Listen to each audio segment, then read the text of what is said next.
Auzubillahiminash-shaytanir-rajim. Bismillahir-rahmanir-rahim. Respected students, Assalamu alaikum wa rahmatullahi wa barakatuhu. आज जो हम पढ़ रहे हैं, हम क्रॉप्स के बारे में पढ़ रहे हैं। हम आज जो हमारा टॉपिक है वो चाय के बारे में है, टी। तो टी के बारे में आपको पता ही है। टी हम अपने घरों में हमेशा तो पीते ही रहते हैं, चाहे लिप्टन चाय हो, चाहे नमकीन हो या ठीक। तो ये जो टी है ये एक बीवरेज क्रॉप है। ये वो क्रॉप है जिनके पत्तों को हम फिर चाय बनाते हैं, फिर पीते हैं, ठीक है। पानी में डाल के हम पीते हैं, ठीक है। इसको बीवरेज कहते हैं। जिस चीज़ को हम पीते हैं तो उसको वो बीवरेज होता है, उसको बीवरेज कहते हैं। और ये ये जो चाय है ये किस किस्म का एग्रीकल्चर है? ये प्लांटेशन एग्रीकल्चर है। दैट मीन्स ये प्लांट्स पे ग्रो होता है, ठीक है। तो प्लांट्स होते हैं जहाँ पे चाय के पत्तों को तोड़ा जाता है। तो फिर न कि पूरे प्लांट को नहीं तोड़ा जाता, वो बुशेस जो उनके हैं वो वहाँ पे ही रहते हैं, ठीक है। उसी पे थोड़े थोड़े जो छोटे छोटे पत्ते निकलते हैं तो वहीं पे ही उनको निकाला जाता है। तो फिर ये इंट्रोड्यूस किया गया जब अंग्रेज़ों के दौर में ब्रिटिश इंट्रोड्यूस हो। तो अंग्रेज़ों ने यहाँ पे लाया किसको? चाय को। पहले नहीं था। तो अब क्या है, जो प्लांटेशनर्स है, जो भी चाय के प्लांटेशनर्स हैं, जो भी प्लांट्स, जो भी चाय के जो भी बाग हैं, वो इंडियंस के अपने हैं, ठीक है। तो ये कहाँ पे ग्रो होता है? जो इनके प्लांट्स हैं वो ट्रॉपिकल एंड सब ट्रॉपिकल रीजन्स में ग्रो हो जाता है, ठीक है। और इसका क्लाइमेट कैसा चाहिए? डीप एंड फर्टाइल ड्रेनेड सॉइल चाहिए, ठीक है। और तो ट्रॉपिकल एंड सब ट्रॉपिकल क्लाइमेट चाहिए इसको ग्रो होने के लिए। और सॉइल किस किस्म की चाहिए? फर्टाइल सॉइल होनी चाहिए, डीप सॉइल होनी चाहिए, जो रिच इन ह्यूमस होगा, जिसमें ऑर्गेनिक मैटर बहुत होगा, ठीक है। इन the form of organic matter manoeuvre बहुत होगा, ठीक है। ऑर्गेनिक मैटर जो उसके बुशेस है, बुशेस जो है, जो उसके बुशेस रहते हैं, फिर जब हम प्लग करते हैं उनके लीव्स को, वहाँ पे बुशेस वहीं पे रहते हैं ना, जो उसके प्लांट्स हैं। तो उनको वो क्लाइमेट चाहिए रहने के लिए। एक तो वार्म क्लाइमेट चाहिए, उनको वार्म क्लाइमेट और मॉइस्चर क्लाइमेट चाहिए। एक तो वार्म चाहिए, दूसरा मॉइस्चर। इतना ठंडा भी नहीं चाहिए, इतना ठंडा भी नहीं चाहिए कि फ्रॉस्ट हो जाए, कि वहाँ पे बर्फ़ जम जाए, ठीक है। थ्रू आउट द ईयर ऐसा warm and moisture climate through out the year चाहिए, ठीक है। और फ्रीक्वेंटली जो शावर जो होते हैं ना, जो भी बारिश बरसती है ना, बारिश के कतरे जो होते हैं, जो भी शावर्स हैं होते हैं, तो इससे क्या होता है, इससे जो इसके टेंडर लीव्स जो होते हैं, छोटे छोटे जो लीव्स होते हैं, जो पत्ते निकलते हैं, उनका कंटिन्यूअस ग्रोथ हो जाता है। और ये जो चाय है ये लेबर इंटेंसिव इंडस्ट्री है। इसमें बहुत सारा लेबर लगता है, क्योंकि मशीनों के ज़रिए हम प्लग नहीं करते हैं चाय के पत्तों को, वहाँ पे लेबर्स लगते हैं। क्योंकि लेबर्स के ज़रिए हम चाय के पत्ते जो भी हैं उनको प्लग किया जाता है, उनको निकाला जाता है और बोरियों में भरा जाता है, ठीक है। तो वहाँ पे abundant and cheap skilled labour, और स्किल्ड लेबर चाहिए, उनको पता होगा कि चाय के पत्तों को कैसे उखाड़ा जाता है, कैसे निकाला जाता है, ठीक है। और चीप लेबर, सस्ती लेबर, क्योंकि ये बहुत लेबर्स लगते हैं वहाँ पे। और ये जो प्रोसेसिंग होती है, जहाँ पे उनको बोरियों में भरा जाता है, जहाँ पे उसकी प्रोसेसिंग होती है, ठीक है। चाय जो होती है उनके पत्तों को फिर जो प्रोसेस किया जाता है इंडस्ट्रीज़ में, फैक्ट्री में जो होती हैं उनकी, वो वही गार्डन में ही होते हैं। क्योंकि वो चाय की जो फ्रेशनेस है, जो ताज़गी है, वो वहीं पे मौजूद, वो लॉस्ट नहीं। क्योंकि वहाँ पे अगर गाड़ियों में भरेंगे, दूसरी जगह ले जाएंगे, तो ये तब तक सूख जाएंगे, इसकी फ्रेशनेस ख़त्म हो जाती है। तो इसकी फ्रेशनेस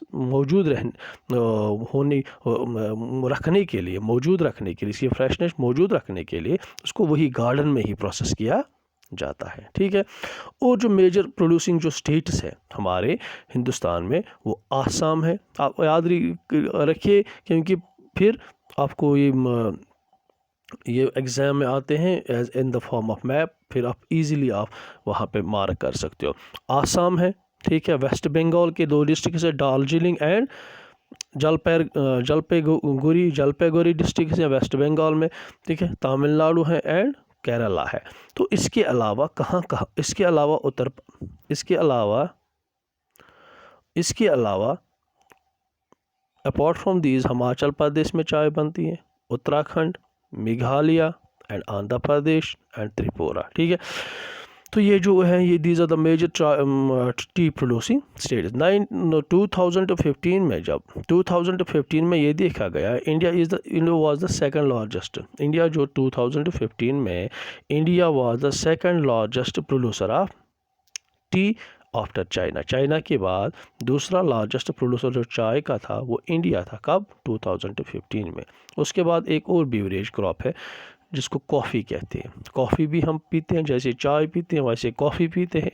तो चाय जो है, तो इंडियन कॉफ़ी जो है, इंडियन कॉफ़ी जो है इसकी क्वालिटी दुनिया भर में मशहूर है। इंडिया जो क्वालिटी है चाय की, जो क्वालिटी है चाय की, मेयार जो चाय का है, कॉफ़ी का है, ये दुनिया भर में मशहूर है। यहाँ पे एक किस्म की कॉफ़ी उगाई जाती है, वो उसका नाम है अरेबिका।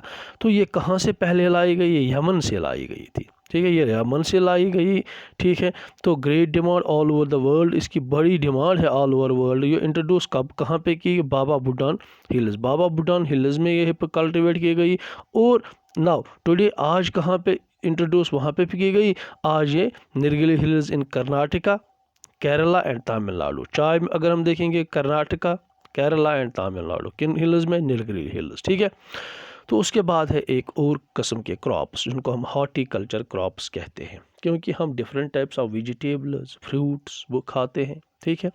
तो ये इस कैटेगरी में जो क्रॉप्स आते हैं उसको हॉर्टिकल्चर कहते हैं। जो भी सब्जियां हम खाते हैं, जो भी हम फल खाते हैं, जो भी फ्रूट्स खाते हैं, ठीक है, वो किन में आता है? वो हॉर्टिकल्चर में आता है, ठीक है। तो इंडिया जो इन 2015 इंडिया जो था वो second largest producer of vegetables था, fruits and vegetables in the world after China हमेशा पहले ही नंबर पर, इंडिया उसके बाद होता है, ठीक है। तो इंडिया जो है, India is a producer. India में कौन कौन से किस्म के फ्रूट्स होते हैं? ये tropical as well as a temperate fruits. Tropical पता ही है आपको, जो गर्म इलाकों में जो ट्रॉपिक ऑफ कैंसर से जो उसके नज़दीक जो इलाके हैं, इक्वेटर के नज़दीक जो इलाके, उनको ट्रॉपिकल रीजन्स कहते हैं। और टेम्परेट हो गए हो जो दूर रहते हैं, जिनका मॉडरेट टेम्परेचर रहता है, ठीक है, पोल्स और इसके दर। तो इसको टेम्परेट जोन कहते हैं और वहाँ पे मॉडरेट टेम्परेचर रहता है, ठीक है। और मैंगो, यहाँ पे बहुत सारे फ्रूट्स जो मशहूर हैं, बहुत सारी जो स्टेट्स हैं वहाँ के फ्रूट्स मशहूर हैं। मैंगोज़ और महाराष्ट्र के मैंगोज़, आंध्र प्रदेश के mangoes, Telangana and Uttar Pradesh and West Bengal के मैंगोज़ बड़े मशहूर है मुल्क में, ठीक है। उसके बाद ऑरेंज ऑफ नागपुर का संगतरा जो हम देखते हैं ना, नागपुरी संगतरा जो होता है, या चेरापूंजी मेघालय का संगतरा जो आता है वो बड़े मशहूर है मुल्क में, ठीक है। बनाना ऑफ केरला का बनाना, मिज़ोरम, महाराष्ट्र एंड तमिलनाडु, ठीक है, ये वहाँ से आते हैं, ठीक है। वो वहाँ के जो मेवे हैं, बनाना जो है बड़ी मशहूर है, ठीक है। कहाँ की बनाना? ठीक है, केरला, मिज़ोरम, महाराष्ट्र, तमिलनाडु। लिच्ची एंड गावा जो है वो उत्तर प्रदेश एंड बिहार, ठीक, उत्तर प्रदेश एंड बिहार की मशहूर है, ठीक है। Pineapple of Meghalaya, okay.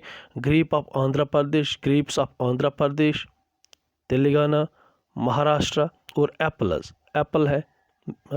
है, पियर है, एप्रिकॉट है या वॉलनट है, ये कहाँ से आते हैं? ये जम्मू कश्मीर और हिमाचल प्रदेश के बड़े मशहूर हैं, ठीक है। इनकी बड़ी डिमांड है पूरी दुनिया में, उनकी बड़ी डिमांड रहती है पूरी दुनिया में, चाहे ये मैंगो हो, चाहे ऑरेंज हो, बनाना हो, लिच्ची है, गावा है, और या एप्पल्स है, पियर है, एप्रिकॉट है, वॉलनट है, इनकी डिमांड बड़ी रहती है पूरी दुनिया में। तो India is the important producer. इसके अलावा सब्जियां, इंडिया में जो है इम्पॉर्टेंट जो है सब्जियां निकलती है वो पी है, ठीक है, पी, मटर, कॉलीफ्लावर, ओनियन है, कैबेज है, टोमेटो है, ब्रिंजाल है एंड और पोटैटो है। बहुत सारी सब्जियां निकलती है, मटर है, हाँ, फूल गोभी है, ठीक है, और ये है ओनियन है, प्याज है, कैबेज है, ठीक है, टोमेटो है, ब्रिंजल है, बैंगन जिनको हम कहते हैं,